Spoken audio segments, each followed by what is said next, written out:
Welcome to this explainer. Today we're diving straight into a fascinating excerpt from the ancient Indian epic, the Mahabharata.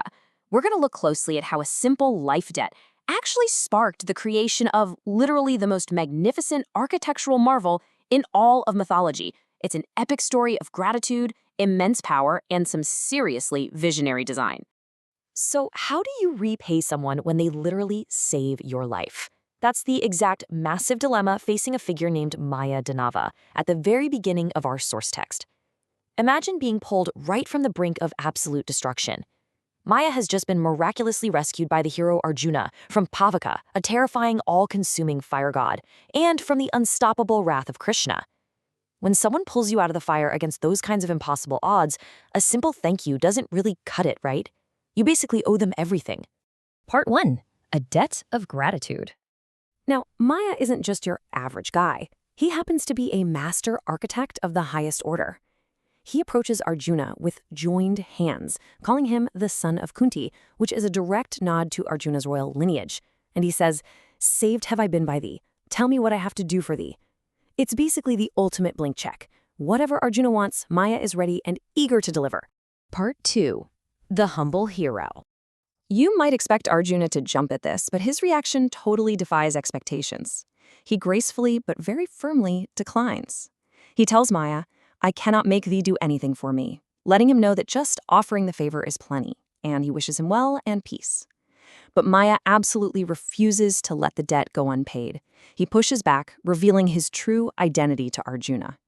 He tells him he is a Vishwakarma among the Danavas, essentially a supreme artist and creator for his people, the Titans. He is practically begging to use his unparalleled skills.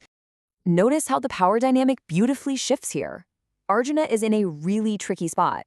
He can't completely reject Maya without crushing the architect's genuine good intentions and leaving a heavy life debt unfulfilled. So Arjuna does something incredibly clever. He delegates the favor. He tells Maya to do something for Krishna instead, figuring that this will be a solid way to settle the score for saving his life. Part 3. A Vision Without Equal. Well, once this blank check lands in Krishna's lap, the entire scale of the project transforms. Krishna, the creator of the universe, channels this deeply personal debt into a monumental political and social asset. He commands Maya to build a grand meeting hall, or sabha. But here's the kicker. He doesn't ask for it for himself or even for Arjuna. He asks Maya to build it if he desires to do good to Yudhishthira, the just, who is Arjuna's eldest brother and the king. It's an absolute masterstroke that instantly elevates the kingdom's entire prestige. This brilliantly illustrates the truly unprecedented scale of Krishna's brief. He's demanding a structure that defies logic.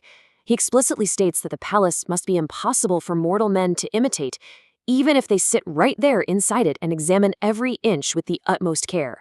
Plus, it has to be a true synthesis of realms, a seamless combination of godly, human, and asuric or titan designs. I mean, this is an architectural brief meant to unify the entire cosmos under one single roof. Part 4. Laying the Grand Foundation.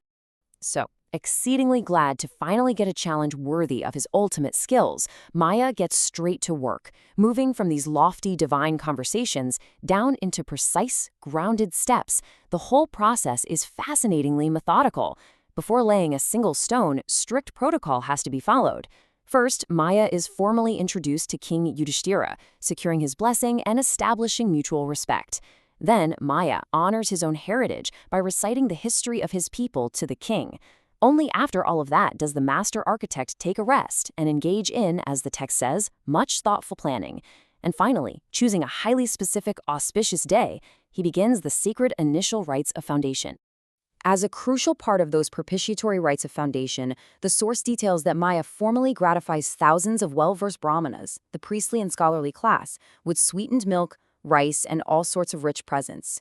It really highlights that building something of this cosmic magnitude doesn't just require physical labor, it requires immense spiritual and communal grounding first. You have to get the foundation right in every sense of the word.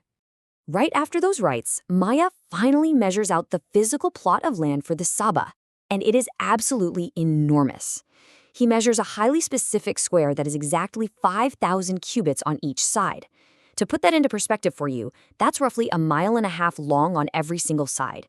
This wasn't just a meeting hall, this was basically the footprint of a small city, entirely designed to house the grandest court imaginable. And the text makes sure to note that this 5,000 square cubit plot wasn't just massive in size. The location itself was delightful and exceedingly handsome to behold. But even more importantly, the site was chosen because it was structurally and environmentally adaptable. It was perfectly suited to the exigencies, or the harsh demands, of absolutely every single season. It was, essentially, a flawless canvas for an immortal building. As we wrap up this explainer, looking back at the origins of this legendary sabha leaves us with a pretty profound question to chew on long after the foundation is poured. We've just watched a life debt transform into a cosmic blueprint, combining the artistic heights of gods, humans, and titans. But think about it. If a physical structure is specifically designed to unite the diverse designs of the entire cosmos, what unimaginable, world-spanning kingdom is that building truly meant to govern? It really makes you think about the power of architecture, doesn't it? Thank you so much for joining me for this explainer, and keep questioning the foundations of the stories we tell.